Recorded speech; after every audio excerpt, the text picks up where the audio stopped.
Welcome into this week's episode of the Sideline Squeeze. I'm Victoria Daly. And I'm Lindsay Aarons. This is sadly our last episode of the season and Lindsay's last episode altogether as she is sadly graduating. But we have a packed show. We're going to be talking about SU men and women's lacrosse, the NFL draft, and Syracuse football.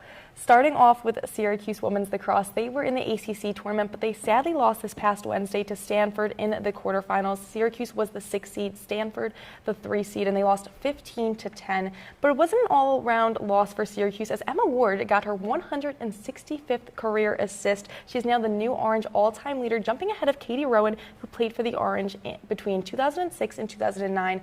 And Stanford did get the early lead in this game. They were winning 4-1 in the first quarter, but then Syracuse did jump back, scoring 4 unanswered goals, and they built up that lead and had the advantage going into halftime 8-5. But then the Cardinals took it away in the second half, and Syracuse just could not get back into it. Yeah, the junior Gracie Breton led the way for the Orange with 5 points on the day, 3 goals and 2 assists.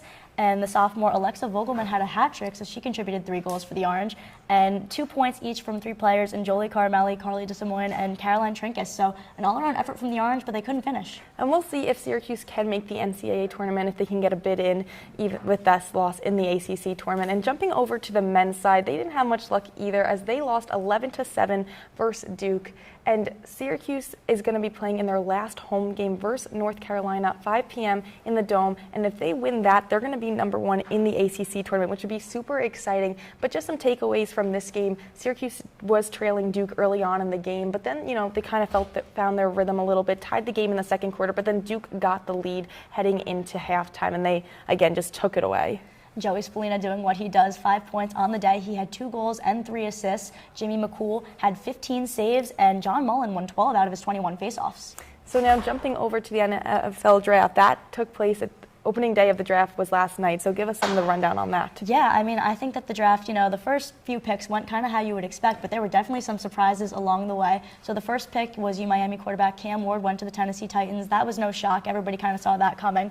The second pick, a little bit of, surprise there as the Browns traded the second pick to the Jacksonville Jaguars, who took none other than Travis Hunter, who gets to play both sides of the ball, so he's very excited about that. Travis Hunter coming from Colorado. Let's talk about his teammate Shedeur Sanders.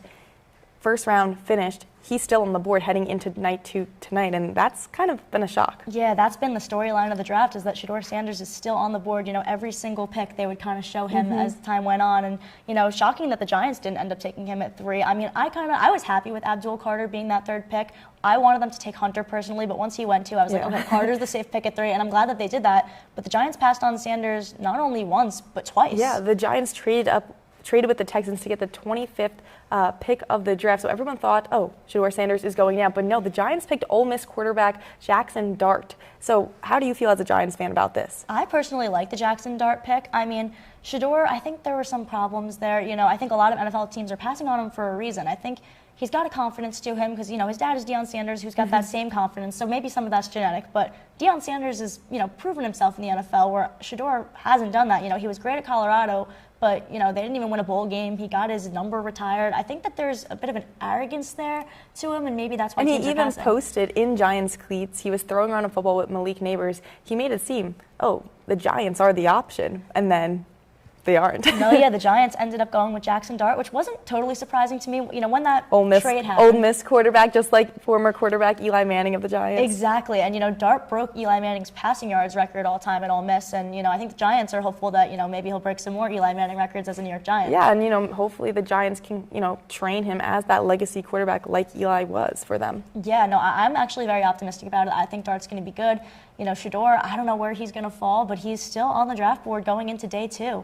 And talking about quarterbacks, Syracuse quarterback Kyle McCord also is still on the draft board, so it'll be interesting to see if he goes tonight. He might also go a little bit later in the rounds, but other Syracuse football players also, LaQuint Allen, Aronde Gatson, Marlo Wack, so we'll see if any of them get taken tonight as well. Yeah, and speaking of Syracuse quarterback news, they recently received the Notre Dame transfer in Steve Angeli. And Coach Fran Brown, he did announce that Ricky Collins, the LSU transfer, will be the starting quarterback, but it'll be interesting to see where Steve Angeli falls in QB2, QB3, see what happens with that. It definitely will be interesting to see. I wish I would be here to see it.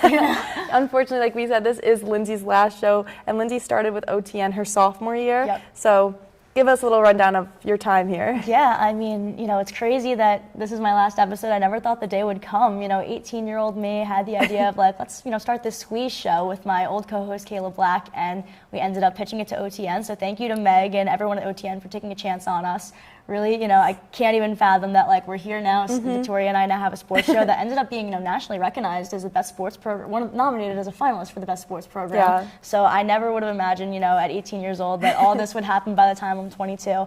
And I'm very grateful for everybody watching. Thank you to my friends and family for watching throughout my whole college career. Thank you to Victoria. Oh, my favorite co-host. I know, I'm gonna miss you, and even though I won't be here with you, just know I'm always there for you, and I can't wait to see all the great things you do. Thanks. So this is really sad, I but. know.